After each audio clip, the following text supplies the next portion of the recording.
Hello everyone, welcome to my new video.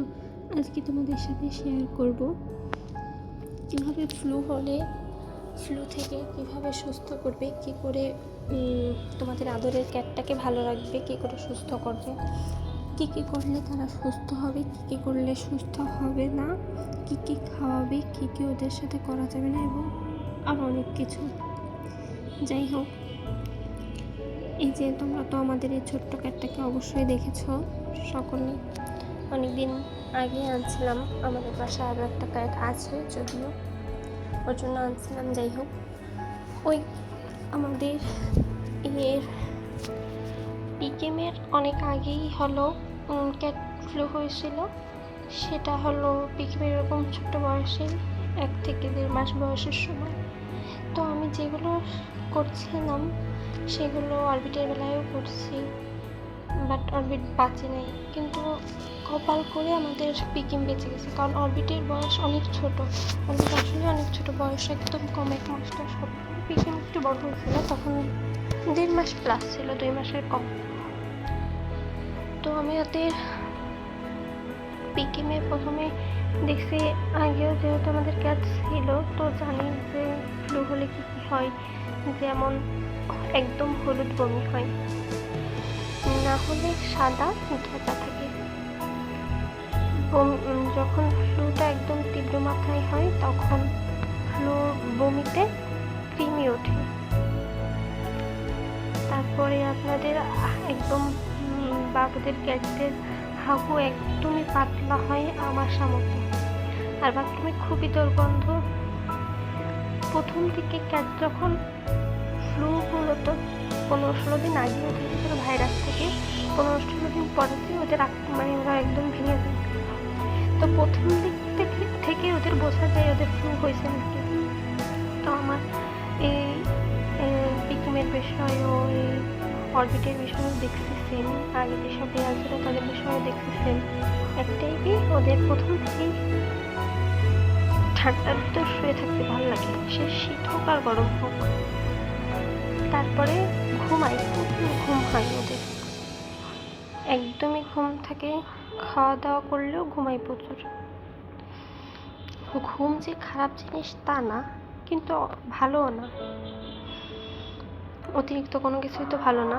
তারপর তো পিকিমের বিষয়ে দেখছিলাম যে ওরকম ঘুমাতো, 5-7 দিন পরে খাওয়া দাওয়া কমাই দিল। সেগুলো ভিডিও রাখছিলাম, ভাবছিলাম যে এরকম দিব, যে আসলে ফ্লু থেকে যে ক্যাটগুলোকে বাঁচানো যায় নাকি। সবাই বলে যে ফ্লু হলে বাঁচে না, বাট আমি বলবো যে বাঁচে, কিন্তু বিড়ালের কোনো চিকিৎসা লাগে না। চিকিৎসা করলে হয়তো অনেকেরটা বেঁচেছে, কিন্তু আমার মনে হয় না বাঁচবে। কারণ আমার 2টা ক্যাট আগে ছিল, তখন আমার এত কিছু ক্যাট সম্পর্কে অবগত ছিলাম না। এই ফ্লু, এই ভাইরাস, সেই ভাইরাস, এত কিছু ছিলাম না। কিন্তু ওরা মারা যাওয়ার পরে এখন এক প্রকার ডাক্তার হয়ে যেতে হয়েছে। যাই হোক, তো ওকে যেহেতু করতাম, পিকিমকে করছিলাম হলো প্রথমেই যখন ধরে ফেলছিলাম তখন শীত চলে যায়, গরম পড়ছে। কিন্তু বিকালের দিকে, বিকালের পর সন্ধ্যার দিকে হালকা ঠান্ডা ঠান্ডা ছিল। তো কি করতাম কি, সকালে উঠতাম, উঠে ওকে আগে সুজি রান্না করে খাওয়াতাম। সুজিটা ওই প্যাকেট সুজি না, ওইটা হলো চালের গুঁড়া, বাসায় যে চালের গুঁড়া হয় সেই চালের গুঁড়া সুজি।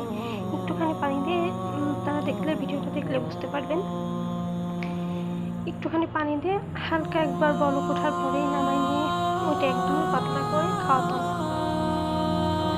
আর সাথে হলো ওটা দিলে তো খেতে চাইতো না, তো ওইটা একদম গালে লেগে থাকতো, আবার অনেক সময় মুখে যেত না। তা ওটার সাথে পানি, ওটা যতই পানি হতো, পানি দিয়ে স্যালাইন গুলাই রাখবেন। ওইটা খাওয়াবেন 2 ড্রপ, খাওয়ানোর পরে 1 ড্রপ স্যালাইন, 2-3 ড্রপ দেবেন, 1 ড্রপ স্যালাইন। কিন্তু খুবই কম পরিমাণে, আস্তে আস্তে দেবেন। ওর শরীর সুস্থ, যদিও দেখতেছেন আপনি যে ওর শরীর সুস্থ আছে, ও এখনো শক্তিশালী, ওর সাথে জোর করবেন, আস্তে আস্তে খাওয়াবেন, একদমই অল্প একটু দিয়ে, তারপরে একটু স্যালাইন দেবেন। এইভাবে আমি ওকে খাইয়ে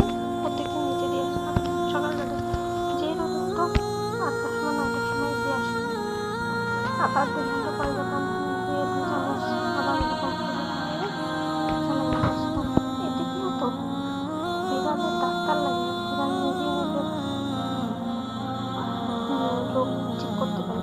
নিজে মাটি পেতে গড়াতো, তারপরে ঘাস মানে বাড়ি খুঁজতো, ঘাস খাওয়ার চেষ্টা করতো, কিন্তু ও তো সে সময় খাতো না। প্রথম 2 দিন বেশ কিছু খায়নি, ওরকম বসে থাকতো। ওকে কোনোদিনই নিজেই নামাইনি টিফিনকে, ও চলে আসতো, ডাকতো অনেক, ওরকম নিয়ে বসে থাকতাম। আমি চলে আসলে ওর সাথে সাথে চলে আসতো। খুবই অল্প পরিমাণে, এটা তো ছোটোটাকেও খাওয়াইছে একটু, দেখবেন এই ভিডিওতে দেখবেন, ছোটোটাকেও খাওয়াইছে, বড়োটাকেও খাওয়ানোর পর একটু ছিল, তাই খুবই অল্প অল্প বারবার খাওয়ানোর চেষ্টা করবেন। দেখে দেখবেন ওরকম খাওয়াতে খাওয়াতে দেখি 3 দিনের দিন আমি তো সবজি খাওয়াইছি। 3 দিনের দিন মাছ নিয়ে গেছি, দুপুরবেলা আমি এরকম খাওয়াই নিচে নিয়ে গেছি, দুপুরবেলা মাছ নিয়ে গেছি, নিজে খাইছি।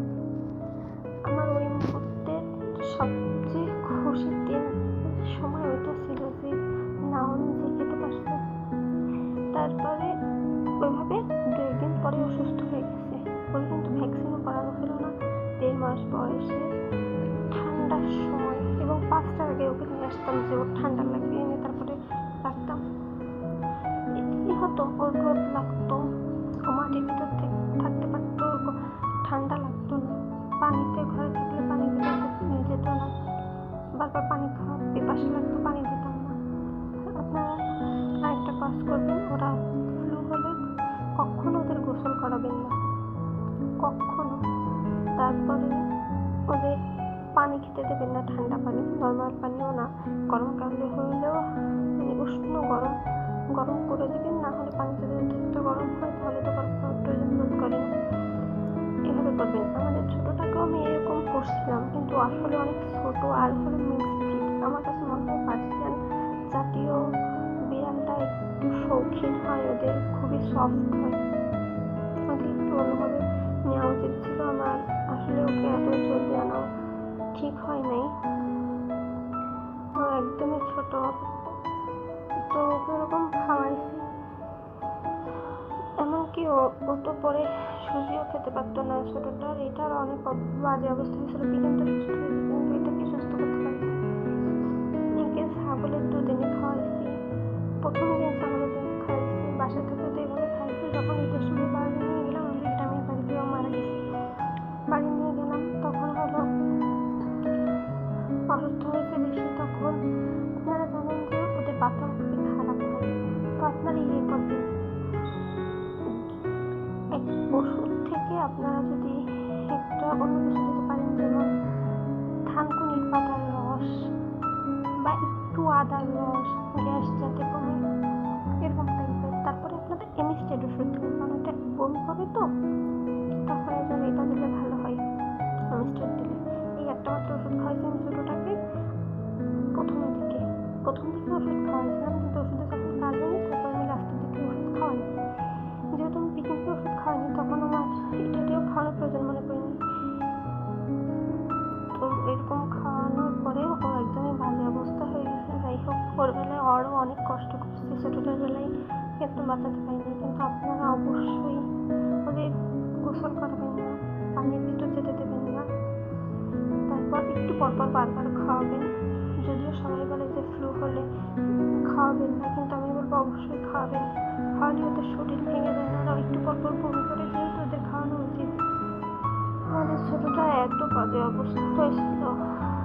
যাই হোক, সবাই দোয়া করবেন, অবশ্যই আপনাদের জন্য দোয়া করি, আপনাদের বিড়ালগুলো বেঁচে থাকুক, ভালো থাকুক।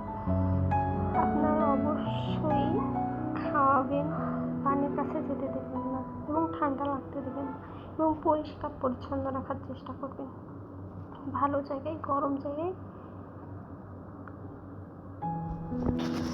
আর একটা কথা, ওদের ডিম দেওয়ার চেষ্টা করবেন অবস্থার ভিতরে, ডিম বা দুধ, গ্যাস জাতীয় জিনিস আর কি, যাতে ওদের বমি হোক এই জিনিসটা না হয়। আর যদি আমার কি বলবো, কি হোক, এইটুকুই। যদি এইটুকু চেষ্টা করেন, প্রথম দিকে ওষুধ না দিয়ে শুধু খাওয়ানোর চেষ্টা করেন এবং ওদের টাইম দিবেন, প্রচুর পরিমাণে টাইম দিবেন, ওদের কাছে থাকবেন। ওরা খুবই মালিককে চায় যে আমাদের কাছে থাকুক, আমাদের একটু আদর করুক, কারণ ওরা খুবই একা ফিল করে। এই জন্য আসলে ওরা ভেঙে যায়, আমাদের শরীর খারাপ থাকে।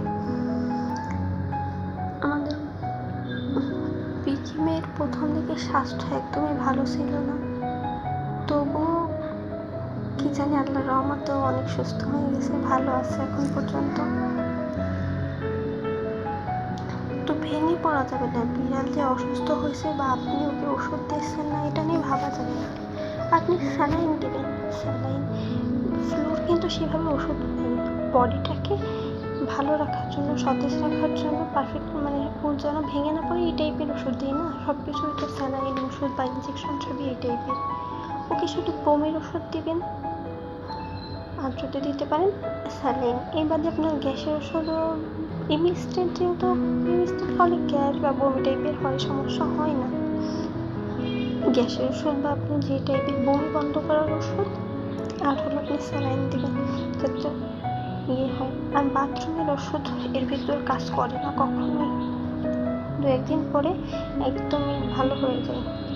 আমাদের পিকিমের লাস্টে একদম রক্ত আমাশা হয়েছে, সেই অবস্থা থেকে সে সুস্থ হয়ে গেছে, আল্লাহর রহমতে অনেক বড় হয়েছে, ভালো আছে, স্বাস্থ্য ভালো হয়েছে ওর অনেক। তবে আমি মনে করি যে ফ্লু হওয়া ভালো একদিক থেকে, কারণ যেসব ক্যাটের একবার ফ্লু হয় এবং তারা বেঁচে যায়, তারা আসলেই শক্তিশালী হয় এবং ওদের কিছু মানে একটু জ্বর সর্দি হলে বা ফ্লুতে আবার আক্রমণ করলে ওইভাবে ভেঙে পড়ে না ওরা, আমার মনে হয়। কারণ আমার ক্যাটটাকে এরকম দেখছি, হয়তো সব ক্যাটের বেলায় এরকম হয় না, আমারটার বেলায় হয়েছে, এই জন্য বলছি। আপনারা করে দেখতে পারেন, ওদের খাওয়াবেন, প্রচুর খাওয়াবেন, একটু পরপর খাওয়াবেন, একবারে খাওয়ানোর চেষ্টা করবেন না, একটু পরপর খাওয়ানোর, অল্প অল্প করে খাওয়ানোর চেষ্টা করবেন। গোসল করাবেন না কখনো, ভিজে যেন থাকে না, এগুলো চেষ্টা করবেন। আমি বারবার বলতেছি, আপনারা এগুলো মাথায় রাখবেন। আমি চাই না আমার অনেকগুলো ক্যাট মারা গেছে, আমার এই ছোটোটা মারা গেছে, অল্প কদিন ছিল কিন্তু অনেক আদরের হয়ে গেছিল। ওর চেহারাটা দেখলেই মনে পড়ে যে মানে একদম মানুষের মতো, মানে প্রথম পেঁচার মতো তাকাই থাকতো, এত আদর আদর করে মায়া মায়া করে। তো চাই না যে কারোর আদরের জিনিস চলে যাক, দোয়া করি সবারটা সবার কাছে ভালো থাকুক। আমাদের পিকনিক জন্য দোয়া করবেন, সুস্থ থাকে যেন। অবশ্যই আপনাদের ক্যাটটার জন্য দোয়া থাকবে, ভালোবাসা থাকবে। আর আমাদের ভিডিওটা দেখে যদি আপনাদের বিন্দুমাত্র উপকারিতা হয়, উপকারে আসে, তাহলে আমাদের ভিডিওটাকে একটা লাইক করবেন এবং কমেন্ট করবেন। এবং যদি এগুলো অ্যাপ্লাই করে আপনাদের কোনো সুবিধা হয়, মানে উপকার হয় আর কি, অবশ্যই আমাদের জানাবেন। এবং যদি অবনতি হয় সেটাও জানাবেন যে এটা করে ভালো হয়নি, আপনারা ভুল তথ্য দিচ্ছেন। খোদা হাফেজ, ভালো থাকবেন, আমাদের জন্য দোয়া করবেন আবারও। আল্লাহ হাফেজ, ভালো থাকবেন।